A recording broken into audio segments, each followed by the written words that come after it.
A week before my wedding, my family told me that my sister got pregnant by my fiancé and that they would be getting married, so I should step out of their lives. I cut off my family for 2 years, but then my mom appeared at my door with a kid asking me to show mercy to my unfortunate sister and take care of it because it's my blood after all. For context, I had been with my ex Rob for 3 years when we got engaged and when he decided to start cheating on me with my sister. My sister Nora is 2 years younger than me and was always a jealous brat in whatever I wanted. She always wanted the exact same thing, and most of the time, she got her way. Our parents would totally coddle her the entire time she was growing up, and I guess that's why she grew up to be a spoiled, entitled, and insecure brat. It didn't bother me that she always got her way. It also got on my nerves that she was a huge copycat, and then she would pretend like I was the one copying her. Whenever we even thought about these things, my parents would intervene and ask me to let it go since these were petty things and I needed to be the bigger person. But honestly, I was sick of being the bigger person all the time just because I was older. And eventually my relationship with my sister became really bitter, and I was glad to leave for college because that meant that I wouldn't have to stay in the same house as them anymore. And college is where I met Rob, and we became friends. He was the one who asked me out after almost 2 years of crushing on each other, but never making a move because we were too scared to ruin our friendship. But I guess around the time we graduated, he worked up the nerve to finally do it, and I said yes to going out with him, which was probably the biggest mistake of my life because after dating for 3 years, he decided to ask me to marry him, and once again I said yes. We had already met each other's families by then, but because I was not very close to my family, he had only met my folks a handful of time. However, after we got engaged, there were a lot of instances where he met my family, more included Nora. I never really suspected anything, because when the two of us were together, Rob never gave me a reason to doubt him. He seemed pretty head over heels in love with me, and I loved him. So for me to even think that he would end up cheating on me with Nora, it seemed too unlikely to happen. Now, looking back on it, I guess he was just a really good actor and did a fantastic job of convincing me that nothing was going on, when in fact he and Nora had started flirting behind my back a couple of weeks after we got engaged. Of course, Nora had been the one to initiate it. I know that for a fact because she had confessed to it. And Rob had held back for about a month or so before he finally started responding to her advances. Unfortunately, by the time I even found out about any of this, there was just 1 week left to go for my wedding. The only reason they had even decided to tell me that they had started having an affair was because Nora had managed to get herself knocked up by Rob. And by the time they told me about it, she was already 9 weeks along. Pretty much everybody knew about it before I did, which is why they had called for a family meeting a week before my wedding. And I had actually expected it to be a surprise for me or something. But I had left this so-called meeting in tears that day, and 2 years have passed since then, but it's still the worst day of my life. My parents were there, Rob's parents were there, and of course Rob and Nora were also there. They sat me down, and the two of them told me that a couple of weeks after my engagement, Nora had reached out to Rob and started flirting with him. And he hadn't responded at first, but slowly he started warming up to her because she was funny and kind of cute. They figured that it was just a bit of harmless flirting, and at first they were just joking around, so it seemed like banter, but before they even knew it, they had started falling for each other. Nora told me that she had only started flirting with him because she felt like messing with me, but apparently, according to her claims, she did not have any actual intention of ruining our relationship or falling in love with my fiancé. And as for Rob, his excuse was that he had just started thinking about life after marriage, and this was his way of relieving the stress that he was feeling about the upcoming wedding and stuff. Both of them had pretty lame excuses, and I definitely didn't believe what Nora was saying about her not having any intentions of ruining anything for me, and that the affair had just happened out of the blue. The bottom line was that my fiancé had cheated on me with my sister, and now Nora was pregnant with my baby. Not just that, they were apparently also in love with each other and wanted to marry each other, which is why they had told their parents, and the family meeting had been called so that I could be informed. Everything had already been decided. They had just wanted to let me know about it. And it's not like I could do anything about the situation at that point, so I just had to deal with it. The families had been told the truth about a week before me, 2 weeks after Nora and Rob found out that she was pregnant. And all of them had discussed the way to go about this in the future, and had come to the conclusion that I just had to deal with it because obviously Rob couldn't marry me anymore. They started to apologize to me, but that was when I decided that I had had enough. And until then, I had just been sitting quietly because I was in disbelief of what I was hearing. But when I realized that they were all telling me the truth, and this was actually happening, I lost it, and I started screaming at everyone. I was really frustrated, hurt, and confused, and it all just came out at once. Most of all, I was upset with Rob and Nora because they were the main culprits here. After that day, when everything fell apart, I completely isolated myself. I lost my job, my friends didn't know how to handle me anymore, and honestly, I didn't care about staying in touch with anyone. I spent 2 years slowly rebuilding myself, trying to piece my life back together, far away from anything that reminded me of Rob, Nora, or my parents. I started therapy, focused on myself again, and started building a new life. Then, one random morning, my mother showed up at my door, holding a child around 1.5 years old, asking me to help take care of her because Nora was struggling. Apparently, the great love story that Nora and Rob believed they had didn't withstand the reality of raising a child and building a life together.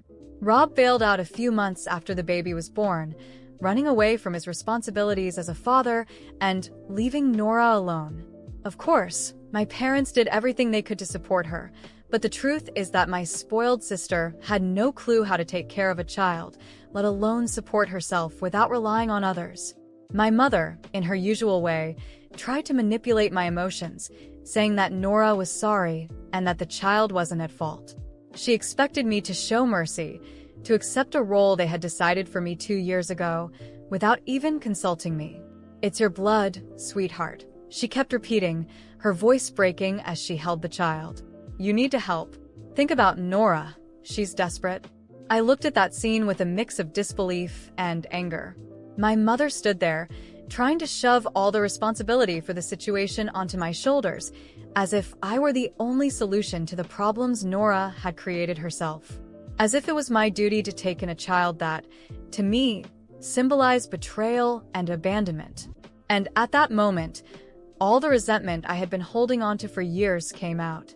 I looked my mother straight in the eye and let out everything that had been stuck in my throat. "You expect me to help? After everything you all did to me? You literally pushed me out of your lives so Nora could have what she wanted. You chose her side. And now, because her life isn't the fairy tale she expected, you think I should fix everything? Don't you have any shame?" My mother, shocked by my reaction, tried to speak, but I didn't let her. I continued, not giving her a chance to defend herself. "You made your choices, now deal with them. I tried to move on and rebuild my life, and you only showed up now because you realized I don't need you anymore. I'm not going to help. I'm not going to take care of her kid. He's not my problem. And by the way, tell Nora that if she wants to be a mother, it's time to grow up and take responsibility. And if she can't, she should go after Rob, since they loved each other so much." My mother started to cry, but to me, those tears meant nothing. It was the same drama I had seen my entire life whenever things didn't go the way she wanted. She mumbled something about me being cruel, but honestly, I didn't care what she thought of me anymore. I shut the door in her face without looking back and let her deal with her own pain, just as I had to deal with mine. In the days that followed, I heard from acquaintances that Nora was spiraling even more. Rob, on the other hand, had moved to another city, living a completely new life and, according to rumors, was already in another relationship, completely ignoring the existence of his own child. Nora, not knowing how to handle Rob's rejection and the fact that I wasn't willing to be her lifeline, ended up moving back in with my parents, where she continued to be the center of attention, but now with a load of problems she never knew how to deal with. One day, while I was leaving work, I ran into an old friend who also knew Rob. She told me, unfiltered, that he had lost his job and that his new relationship wasn't going well either. I heard that he kept complaining about how difficult life was and how women only brought him trouble, without realizing that he himself was the main cause of all his misfortunes. It seemed like life was finally catching up with him. Nora, meanwhile, kept complaining about how things weren't fair, never admitting that she had dug her own grave.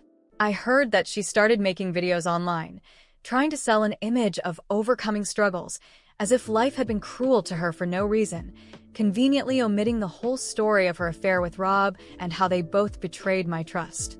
That made me laugh, but it also left a bitter taste, because I knew that, one way or another, she continued to live in a world of illusions.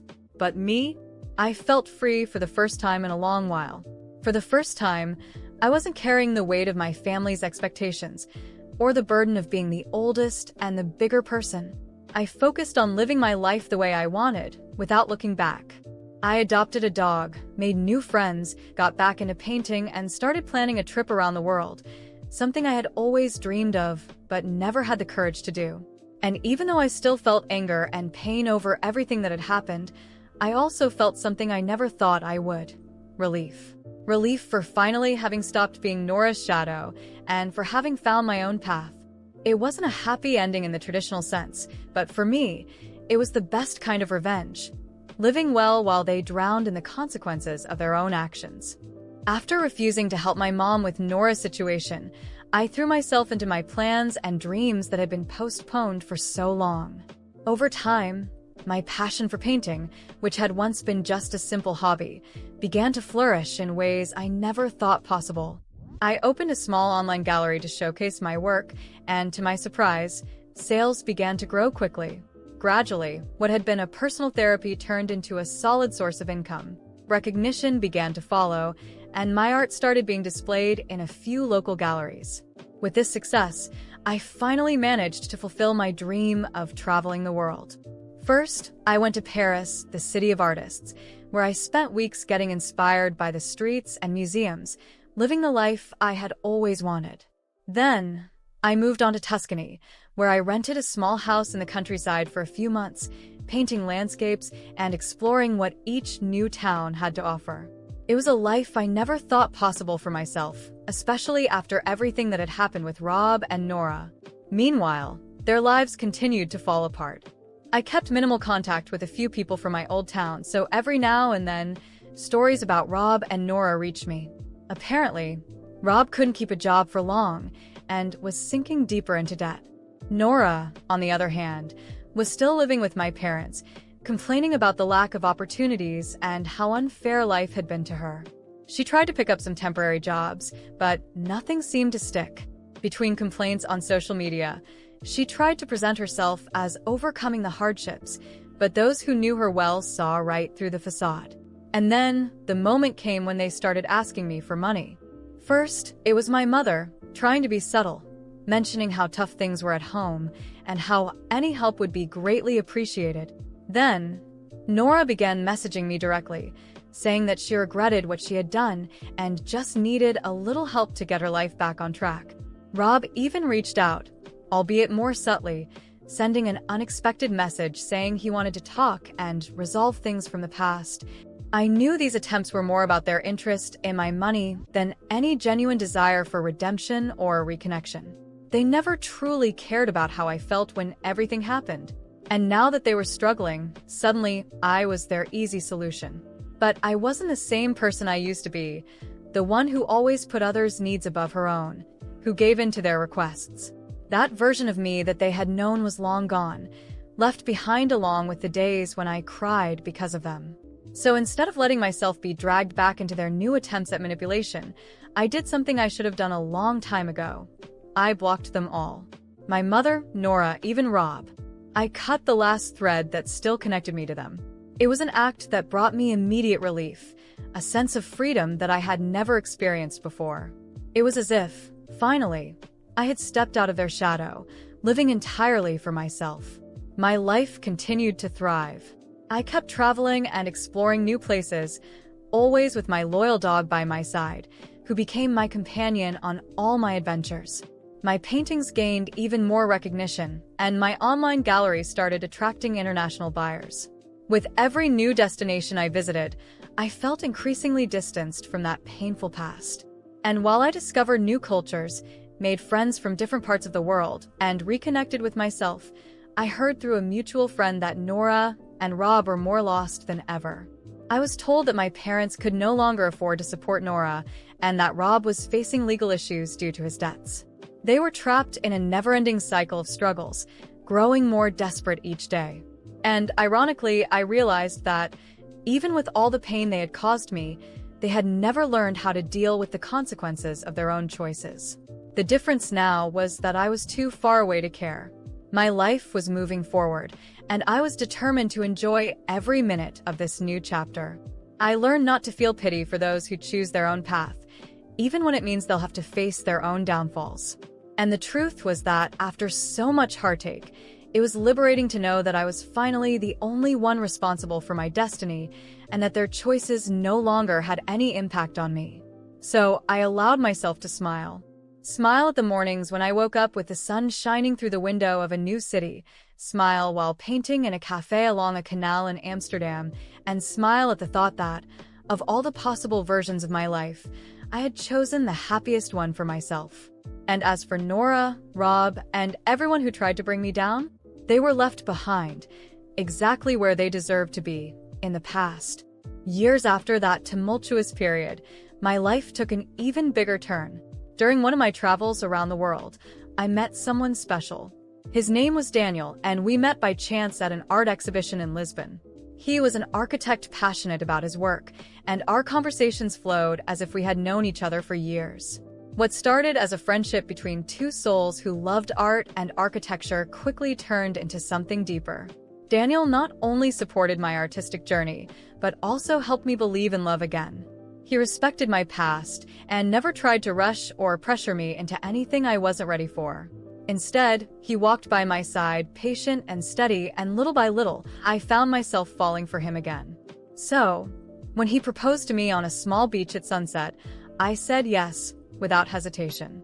We got married in an intimate ceremony, surrounded only by a few close friends and new people who had become my family over the years. I didn't invite anyone from my past. That moment was just for me and Daniel, free of any old burdens. On that day, I felt like I had finally found the peace I had been seeking, and with him, I started a new chapter in my life. A chapter that was entirely my own, far away from the shadows of Nora, Rob, and even my parents. As I moved on, I heard through acquaintances that Rob and Nora hadn't been so lucky. That great romance that started with betrayal crumbled shortly after I cut ties with them. The daily grind, combined with the pressure of raising a child and unmet expectations, quickly shattered the illusion of happiness they had built. Rob, unable to handle the difficulties and responsibilities of parenthood, left Nora and the child behind, trying to start over somewhere else. But things didn't go as planned for him. Without a steady job and with mounting debts, Rob found himself in serious trouble. And Nora, who had always relied on others to solve her problems, found herself completely alone. Desperate to make ends meet for herself and her child, she decided to sue Rob for child support. The lawsuit dragged on for months, and the few mutual friends I still had kept me updated on the details, which sounded like something out of a soap opera. The court eventually ruled in Nora's favor, and Rob was ordered to pay child support. This only made him angrier, as he had always blamed Nora for everything that went wrong in his life. Ironically, he even tried to appeal to the court, asking for a reduction in payments, claiming that his financial situation was unsustainable. The two of them were further entangled in legal battles, throwing accusations at each other and blaming one another for the collapse of everything. Every time I heard about the unfolding chaos, I didn't feel any pity. On the contrary, there was a sense of relief, almost a confirmation that, in the end, life has a way of giving everyone what they deserve. I didn't have to seek revenge or fight to expose their lies or demand justice. Life did that for me, slowly and painfully for them, but for me, it served as a reminder that some people simply reap what they sow. While Rob struggled to stay out of trouble and Nora tried to survive the reality she'd created, I was living a life I could have never imagined even in my best dreams. Daniel and I bought a house in a small coastal town where I opened my own art studio, and he set up his architecture firm. We spent our mornings together, walking along the beach with our dog, while I felt lighter than ever. One day, while we were sitting on our porch, watching the sunset, Daniel held my hand and said he wanted to start a family. I, who once thought I'd never love or believe in a life like this again, felt an immense joy in being able to say that yes, I wanted that too. There, surrounded by peace and the love we had built, I realized that my happiness was the greatest proof that I had won, that the pain I had endured had turned into strength and a better life. As for Nora and Rob, they remained trapped in a cycle they chose for themselves, stuck with the consequences of their actions. And in a way, the best revenge I could have was just this: my complete happiness, while they dealt with their own miseries. After all, life has a peculiar way of setting things right, even if it takes time. And with every new day I woke up next to Daniel, I knew I had made the best choice: to move on without looking back.